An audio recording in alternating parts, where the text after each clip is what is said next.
Hello दोस्त, आपका स्वागत है एक बार फिर से एक्सरसाइज 1.2 में। जैसा कि हमने बताया था पिछले क्लास में कि एक्सरसाइज 1.1 का खत्म करने के बाद 1.2 में चलेंगे। तो आज 10th क्लास के मैथ एक्सरसाइज 1.2 का ऑब्जेक्टिव क्वेश्चन VBI आने वाला है बोर्ड के एग्जाम में, उसको देखेंगे। तो पहला क्वेश्चन है इस प्रकार है कि जब दो संख्याओं का मौसा एक आता है उसे कौन सी संख्या कहते हैं। तो कहा जाता है कि जब दो संख्या का मौसा एक आता है, महत्तम एक आता है, तो उसको क्या कहते हैं? सहअभाज्य संख्या कहते हैं।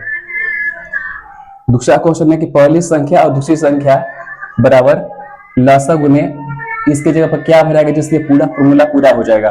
तो कहा जाता है कि पहली संख्या गुने दूसरी संख्या बराबर लसा गुने मौसा होता है। तो मौसा खाली ऐसा नहीं दिया गया था, तो सही जवाब में क्या भरा जाएगा? मौसा भरा जाएगा।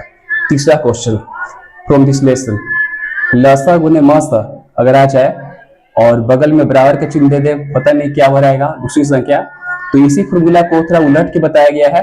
तो लसा गुने मौसा बराबर होता है पहली संख्या गुने दूसरी संख्या। तो पहली संख्या नहीं दिया गया था, इसलिए यहाँ पर पहली संख्या को हम लोग भर देंगे। तो पहली संख्या इसका करेक्ट जवाब होगा। अगर ऑप्शन में रहेगा तो पहली संख्या मार देना है।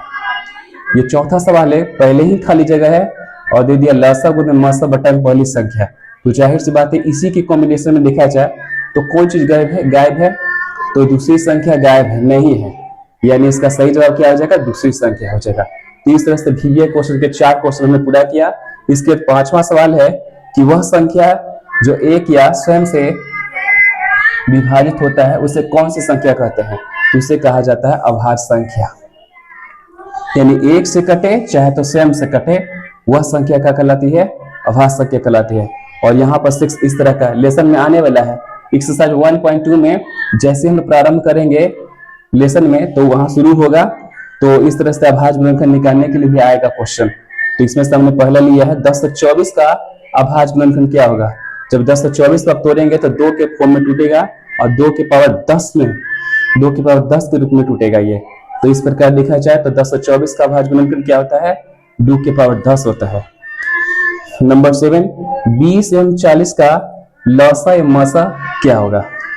तो 20 और 14 का अगर एलसीएम निकाला जाए तो 140 मिलता है और मौसा देखा जाए तो 2 मिलता है।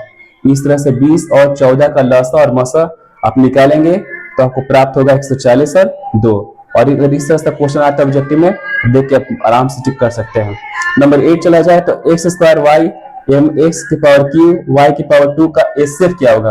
अक्सर लोग जो संख्या देता है, अंक दिया जाता है, तो आराम से वो जो है आराम से निकाल लेते हैं लसा या मौसा। लेकिन जब अगर अल्फाबेटिकल वैल्यू दे दिया जाता है और HCF निकालने के लिए कहता है तो थोड़ा सा टफ हो जाता है, क्योंकि इसमें कि हमको कॉमन देखा जाता है कि दोनों में शामिल कौन कौन है। तो गौर से देखा जाए तो x की पावर 2, यहाँ पर भी x की पावर 2 हो सकता है, हालांकि 3 है लेकिन x की पावर 2 इसमें भी शामिल है, x की पावर 2 इसमें भी शामिल है, इसलिए x² हो जाएगा।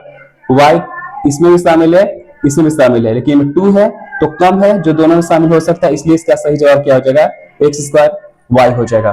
तो जैसा कि आपने देखा एक्सरसाइज 1.2 का जितना भी ऑब्जेक्टिव क्वेश्चन हमने बताया, इसके बाद इस लेसन का एक एक करके हम लोग क्वेश्चन को देखेंगे अगले वीडियो में।